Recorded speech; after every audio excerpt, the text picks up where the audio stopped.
Imagine a world where human traffickers get caught before they even touch a victim.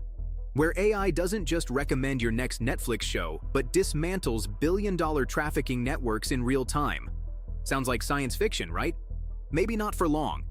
Human trafficking in the US isn't just a hidden underworld. It's a $150 billion global industry with deep roots in our cities, suburbs, and even our social media feeds.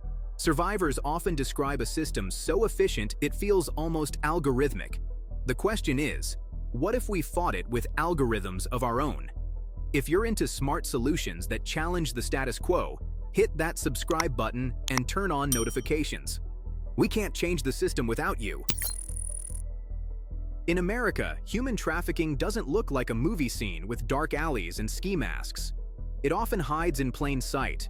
Victims are recruited online, lured by promises of work, love, or escape from poverty. Traffickers use encrypted apps, burner phones, and even rideshare services to move people invisibly across state lines.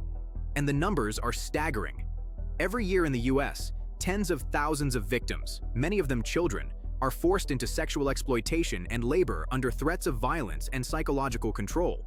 Survivors describe being shuttled from hotel to hotel, with traffickers staying one step ahead of law enforcement. Even more chilling, some traffickers use legitimate businesses as a front. Nail salons, restaurants, and even private parties mask a trade built on manipulation and fear. In Texas, one raid uncovered a network operating out of luxury condos, their social media profiles showing nothing but glamorous selfies. Then, there's the shocking cultural layer. In recent headlines, music mogul Puff Daddy has been accused of fostering environments that enabled trafficking behavior. True or not, the allegations stirred up a cultural reckoning. How much power do celebrities have in normalizing exploitation?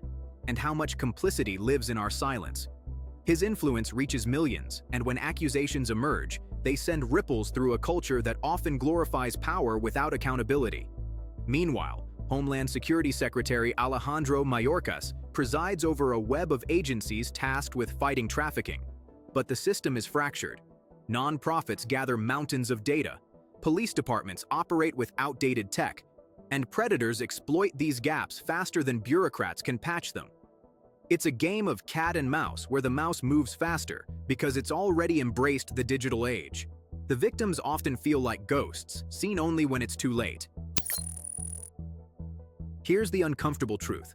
Trafficking is profitable because it's low risk. Victims are silenced, communities look away, and even when networks are exposed, prosecutions often collapse under the weight of legal loopholes. Mayorkas faces political fire from all sides.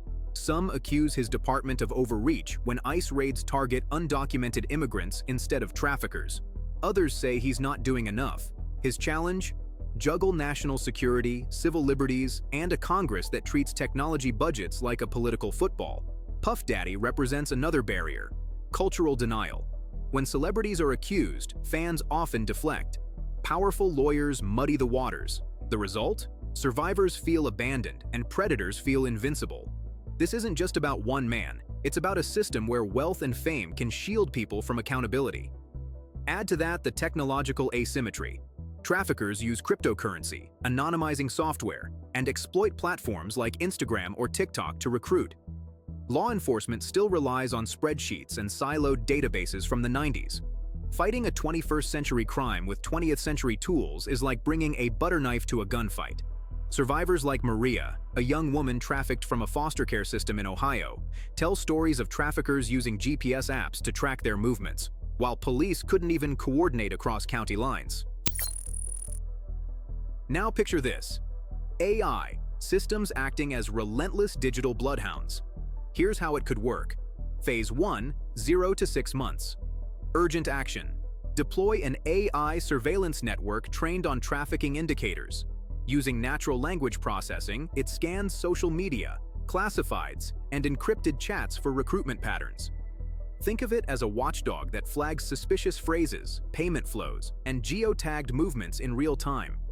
Survivors and advocates feed the AI anonymized data to refine its instincts.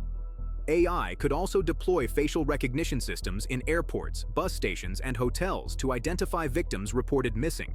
When linked to national databases, this system could send alerts to authorities the moment a trafficker attempts to move a victim through a monitored hub. Phase 2, 6 to 18 months. The rollout. Integrate blockchain-based identification tools to protect vulnerable populations. Every transaction in high-risk industries, massage parlors, trucking routes, agriculture, gets logged in tamper-proof ledgers. Elon Musk's Starlink provides satellite internet to rural areas where traffickers hide victims. Drones equipped with AI vision software patrol trafficking corridors undetected. Elon Musk's neural networks could also be used to predict trafficking hotspots. By analyzing millions of data points, housing instability, unemployment, crime patterns, AI could identify communities most at risk, allowing preemptive action before traffickers strike. Phase 3, 2 to 5 years. Stabilization and measurable impact. Create a national AI trafficking command center. This hub unifies local, state, and federal data. It doesn't replace human judgment, but supercharges it. Officers get instant alerts about potential trafficking events. Victims are identified early through predictive analytics, not after years of abuse. And what about our main players? Mayorkas stays involved as a mediator, ensuring civil liberties aren't trampled. Puff Daddy? Unless he becomes a champion for survivor-led initiatives, the AI leaves him on the sidelines. Musk's tools power the infrastructure, but oversight remains firmly in human hands. The cultural question becomes, will powerful figures choose to be part of the solution or remain cautionary tales? Of course, no AI system is perfect. Civil rights groups warn about overreach. Will algorithms wrongly flag migrants as trafficking victims? Will traffickers find new digital loopholes faster than the AI can learn? Could an AI accidentally profile people based on race or socioeconomic status? Then there's the political game. Imagine Congress slashing funding after one bad headline, or traffickers using generative AI to create deepfakes that confuse investigators. This isn't paranoia, it's already happening in other sectors. Even survivors worry. Will AI strip away their privacy in the name of saving others? But here's the fix: transparency. Open source the AI's core code so watchdogs can audit it. Involve survivors in designing safety nets. Build a feedback loop where mistakes are caught fast and the system improves without punishing innocents. Empower independent oversight boards that include technologists, ethicists, and survivors themselves. Resistance is inevitable. Change always invites backlash. But if the alternative is letting another generation disappear into the shadows, isn't resistance worth it? Imagine waking up to a news alert, a trafficking ring dismantled before it could sell a single victim. Imagine survivors no longer invisible, but empowered to rebuild their lives because AI cut the chains before they tightened. Imagine a generation of young people growing up without ever receiving a DM from a trafficker pretending to be a friend. And imagine leaders, tech giants, and cultural influencers uniting, not to protect their images, but to protect the vulnerable. What kind of world would that be?